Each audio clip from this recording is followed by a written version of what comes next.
तो कहानी के शुरू में हम एक लड़के को देखते हैं जो अपने भाई को ढूंढ रहा था। वो उसे ढूंढता हुआ एक पार्टी में आ जाता है जहाँ पर सभी लोग बहुत ज्यादा मजे कर रहे थे। वहीं पर कोई उसे बताता है कि उसका भाई ऊपर वाले कमरे में है। जब वो लड़का ऊपर कमरे में जाता है तो देखता है उसका भाई बुरी हालत में था और वो उनके डैड के बारे में अजीबोगरीब बातें कर रहा था। ये सुनकर वो लड़का डर जाता है क्योंकि इनके डैड को तो मरे हुए बहुत साल हो गए थे। वो अब अपने भाई को नीचे ले आया था। तभी उस लड़के का भाई उस पर चाकू से वार करता है और फिर बाद में उसने अपनी जान ले ली थी। ये देखकर पार्टी में लोग बहुत ज्यादा डर गए थे। अब आगे हमें कहानी में 17 साल की लड़की मिया दिखाई जाती है जो अपनी मॉम की मौत के बाद अपने रिश्तेदारों के साथ थी। वहीं पर मिया के डैड भी थे। उन्हें देखकर ऐसा लग रहा था कि मिया के ताल्लुकात उसके डैड के साथ बिल्कुल भी अच्छे नहीं हैं। तभी उसे उसकी दोस्त जेठ के भाई की कॉल आती है जो फुटपाथ पर बैठा अपनी बहन जेठ का इंतजार कर रहा था, मगर वो उसे लेने नहीं आई थी। इसीलिए उसने मिया को कॉल की कि उसकी बहन उसे लेने आना भूल गई है, तो इसीलिए वो उसे घर छोड़ दे। मिया अब अपनी गाड़ी लेकर उधर पहुँच गई थी। वो जेठ के भाई जिसका नाम रायली होता है उसे ले लेती है। जाते हुए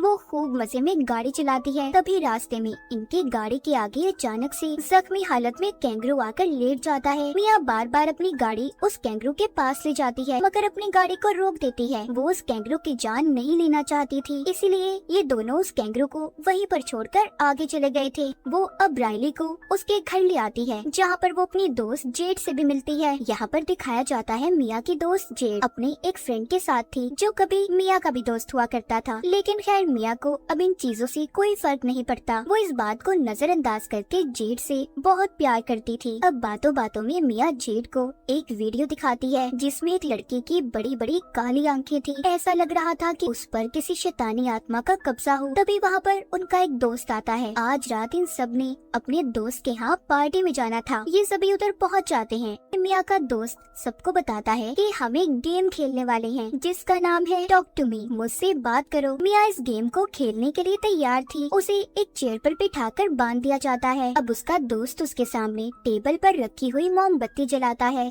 दूसरा दोस्त एक अजीब से हाथ के स्टैचू को मिया के सामने रख देता है। अब उसको ये लोग बताते हैं कि तुम्हें इस हाथ से अपने हाथ को मिलाना होगा और टॉक टू मी बोलना होगा। तभी सारी लाइट्स बंद कर दी जाती हैं। जब मिया ऐसा करती है उस स्टैचू हाथ से अपने हाथ को मिलाती है। तभी उसे अपने सामने एक बूढ़ा आदमी बैठा हुआ दिखाई देता है। ये देखकर तो वो बहुत ज्यादा घबरा गई थी और अपना हाथ उस हाथ से अलग कर लेती है। लेकिन अपने दोस्तों के बहुत कहने पर वो इस खेल को फिर से शुरू करती है। दोबारा से उस हाथ से अपने हाथ को मिलाती है और कहती है आई लेट यू इन, कि मैं आपको अंदर जाने देती हूँ। मतलब कि इस खेल में कोई भी अगर बुरी ताकत थी तो मिया उसे अपने अंदर आने की इजाजत दे रही थी। वो अब अपने सामने जेठ के भाई रायली को देखती है और कहती है वो तुम्हारे पीछे खड़ा है, वो तुम्हें पसंद करता है। ये बात सुनकर रायली को घबराहट होने लगी थी क्योंकि वो तो अपने दोस्तों के बीच में बैठा था। वो सोचता है आखिर उसके पीछे कौन हो सकता है। मिया की आंखें काली पड़ चुकी थी। वो रायली से कहती है कि यहाँ से भाग जाओ। तभी 90 सेकंड का वक्त पूरा हो गया था। मिया के दोस्त उसके हाथ को उस अजीब हाथ से अलग कर देते हैं। मोमबत्ती को भी बुझा दिया गया था। मिया अपने होश में आ गई थी। मिया के साथ आखिर हुआ क्या था ये तो हमें कहानी में आगे जाकर पता चलेगा। रात को रायली मिया की बातें सोच कर सो नहीं पा रहा था। उसे अकेले कमरे में बहुत ज्यादा डर लग रहा होता है, इसीलिए वो अपनी बहन जेठ के कमरे में जाता है मगर वो भी उसे अपने साथ सुलाने से मना कर देती है। तभी वो लाउंज में लीटी मिया के पास जाकर लेट जाता है जो आज रात उनके घर पर ही रुकी थी। मिया रायली को अपने सपने के बारे में बताती है जो हमेशा उसे आया करता था। वो बताती है मैं अपने सपने में देखती हूँ कि मैं एक शीशे के आगे खड़ी हूँ लेकिन मुझे उसमें अपना रिफ्लेक्शन अक्स नजर नहीं आ रहा। फिर वो दोनों गेम के बारे में बात करते हैं तो मिया बताती है कि मुझे उस वक्त ऐसा लग रहा था कि जैसे मैं हवा में तैर रही हूँ। अब यही बातें सुनते सुनते रायली सो जाता है। मिया उसके हाथ से उसका फोन लेकर साइड पर रखती है और प्यार से उसके सर पर हाथ फेरती है। जब वो ऐसा कर रही थी हम उसके हाथ को देखते हैं जो अजीब किसी शैतान काली ताकत का लग रहा था। मिया के अंदर वो शैतान अब भी था जो गेम के दौरान उसके अंदर आया था। मिया उस गेम को खेलने के बाद पोजेस्ड हो चुकी थी। रात को सभी दोस्त जेठ के घर पर जमा थे। जेठ की मॉम अपने बच्चों से कहती है देखो शराब नशे जैसी चीजों से दूर रहना। इतना कहकर वो घर से चली गई थी। अब यहीं पर मिया अपने एक दोस्त से उस हाथ के बारे में पूछती है कि आखिर इसकी कहानी क्या है। वो बताता है कि मैं ज्यादा तो कुछ नहीं जानता, पर हाँ इस हाथ के बारे में कहा जाता है कि इसे एक मीडियम के जिस्म से काटा गया था। मीडियम मतलब वो जो भूत प्रेत आत्माओं से बातें कर सकते हैं। ऐसा इसलिए किया गया ताकि आत्माओं की दुनिया से इंसान जुड़े रहें। मतलब ये हाथ आत्माओं की दुनिया का रास्ता है। अब यहाँ पर सभी एक एक करके उस हाथ के साथ गेम को खेलते हैं और बारी बारी सब एक दूसरे की वीडियो भी बना रहे थे। सभी को ऐसा करने में बहुत मजा आ रहा था, मगर जेड इस गेम को एक बार भी नहीं खेलती। यहीं पर रायली भी इस गेम को खेलने का बोलता है, मगर जेड उसे मना करके बाहर चली जाती है। अब जब जेड बाहर जाती है तो मिया रायली को गेम खेलने की इजाजत दे देती है। मिया तो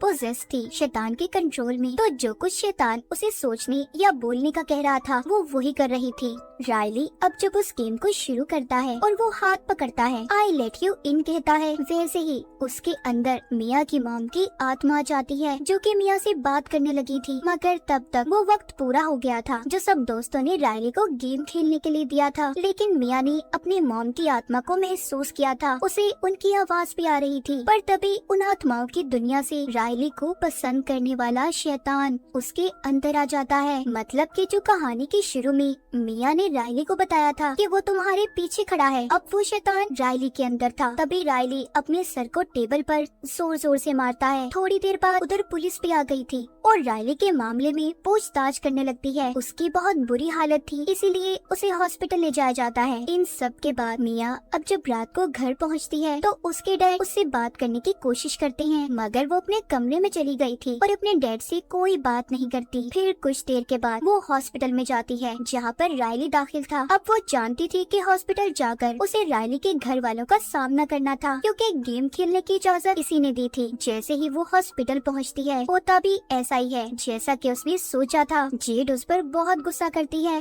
कहती है कि तुम्हारी हिम्मत कैसे हुई, तुम्हारी वजह से मेरा भाई आज इस हालत में है। ये सुनकर मिया बहुत दुखी हो गई थी और जेड के दोस्त के साथ अपने घर आ जाती है। लेकिन आज रात वो अपने घर अकेले नहीं रुकना चाहती थी, इसलिए जेड के दोस्त को अपने घर पर रुकने का कहती है। वो इन सब चीजों से बहुत ज्यादा तंग आ चुकी थी। मिया अपने घर आकर बेड पर लेट जाती है और अपनी मॉम की वीडियो देख रही थी कि तभी उसकी आंख लग जाती है। उसे अपने सपने में अपनी मॉम नजर आती है जिस वक्त उनकी मौत हुई थी। जैसे ही उसकी आंख खुलती है वो देखती है उसके हाथ के नाखून उखड़े हुए हैं और उनमें से खून निकल रहा है। ये देखकर वो बहुत ज्यादा डर जाती है, मगर ये भी उसका सपना ही था। उसे तभी ये महसूस होता है कि उसके कमरे में जैसे कोई और भी है। जब वो जेड के दोस्त के पास उसे देखने चाहती है जो उसके साथ घर पर आया था, उसे एक शैतान नजर आता है जो जेड के दोस्त के पाँव को चूस रहा था। मिया ये देखकर बहुत डर गई थी। वो बार बार उसे जगाने की कोशिश करती है, कहती है उठो, देखो तुम्हारे पास कौन है। लेकिन जैसे ही जेड का दोस्त नींद से जागता है, असलियत में मिया ही थी जो उसके पाँव को चूस रही थी। ये देखकर तो वो बहुत ज्यादा डर गया था और हैरान भी हो जाता है।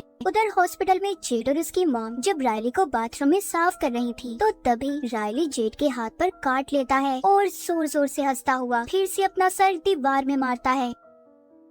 शैतान बार बार मिया को भी ये एहसास दिला रहा था कि रायली बहुत दुख में है, तो उसे तुम उसके दुख से आजाद कर दो, यानी कि मार दो। मिया इन सब के बारे में अपने सभी दोस्तों से बात करती है। फिर वो उसी लड़के के पास जाते हैं जिसको हमने कहानी के शुरू में देखा, जिसके भाई ने भी अपनी जान ले ली थी। वो लड़का उन्हें यही बताता है कि वो हाथ एक शैतानी हाथ है, आत्माओं की दुनिया का रास्ता। इससे ज्यादा मैं उसके बारे में और कुछ नहीं जानता। इसीलिए मिया के जितने भी दोस्त थे कुछ ना कर पाने की वजह से अपने अपने रास्ते चल देते हैं। अब मिया, जेड और उसका दोस्त तीनों हॉस्पिटल वापस आते हैं। वो ये सोच रहे थे कि शायद उस दिन गेम में कुछ अधूरा रह गया हो कि जब रायली वो गेम खेल रहा था तो उसने अपना सर जब टेबल पर मारा, इसी उसमें सब लग गए और उस मोमबत्ती को बुझाना भूल गए। तभी वो शैतान असल दुनिया में आ गया और अब रायली के अंदर है। वो अब उस शैतानी हाथ को रायली के हाथ में देते हैं, पर कुछ भी नहीं होता। मिया ये सोचती है कि अगर रायली कुछ बोल नहीं रहा तो क्या पता वो मर गया हो, इसीलिए अब वो उस हाथ से अपना हाथ मिलाती है और कहती है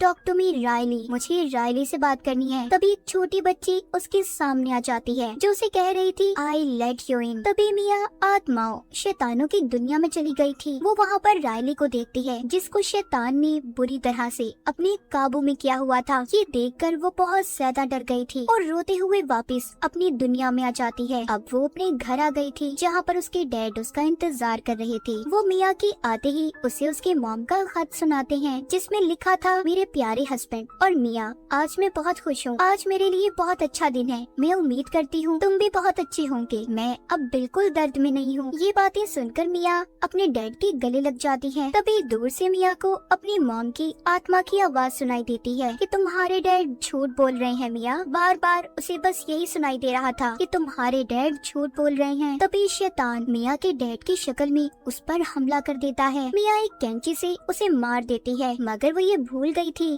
कि असल में उसके सामने उसके डैड थे। ये सिर्फ उसका बस एक वहम था कि उसके सामने शैतान है। फिर वो अपने दोस्त जेड को कॉल करती है और बताती है कि मैं बहुत दर्द में हूँ, तुम मेरे घर आ जाओ। जेड अब रायली को अकेला छोड़कर मिया के घर जाने के लिए निकल जाती है। पर ये क्या, मिया तो हॉस्पिटल की पार्किंग में थी जो जाते हुए जेड को देख रही थी। इसका मतलब कि शैतान अभी भी मिया के अंदर था, जिसने धोखे से जेड को घर पर बुलाया ताकि वो रायली को मिया से मरवा सके। अब मिया हॉस्पिटल से रायली को व्हील चेयर पर बिठाकर रोड पर ले आई थी। दूसरी तरफ जेड मिया के घर पहुंचकर उसे बार बार कॉल कर रही थी। अब जब मिया उसकी कॉल नहीं उठाती तो वो उसके घर के अंदर जाती है और देखती है कि मिया के डैड खून में लथपथ पड़े हैं। ये देखकर जेड को सब कुछ समझ आ गया था। वो अपनी मॉम को कॉल करके मिया के बारे में बताती है और अब वो जल्दी जल्दी हॉस्पिटल पहुंचती है तो देखती है मिया रायली को व्हील चेयर पर रोड के दरमियान में ले जा रही थी। मिया दिल ही दिल में ये सोच रही थी कि उसे रायली को मारना चाहिए या नहीं, जैसा कि उसने कैंगरू के बारे में सोचा था जो हमने कहानी के शुरू में भी देखा। तभी यहाँ पर मिया की मॉम की शक्ल में